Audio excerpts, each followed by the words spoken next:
నాన్న ఉమ్, కథ చెప్పు నాన్న. అనగనగా ఒక పెద్ద రాజ్యం అనుకోని కారణాల వల్ల అది రెండుగా విడిపోవాల్సి వచ్చింది. ఉమ్, సిరి సంపదలు నిండుగా ఉన్న రాజ్యాన్ని ఓ రాజు పట్టుకెళ్ళిపోయాడు. ఉమ్, పేదరికం అప్పులతో ఉన్న ఓ రాజ్యాన్ని ఇంకో రాజుకు అప్పగించారు. ఉమ్. ఆ రాజు పేరే చంద్రుడు.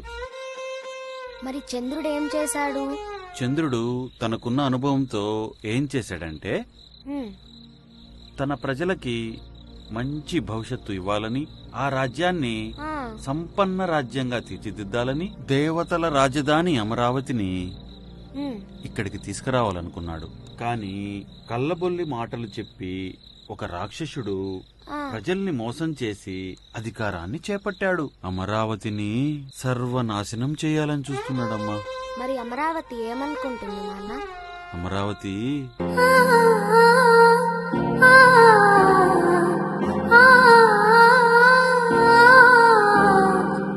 ఏమైంది ఏమైంది ఏమైంది ఏమైంది ఇంద్రుడినే కాదని విడిచి ఈ చంద్రుడి పిలుపుత వచ్చా నా రాక కోసం కన్న కల ఏమైంది అమరావతి అంటే వచ్చా ఆకాశమంతా ఆశతో వచ్చా కృష్ణమ్మని సాక్షిగా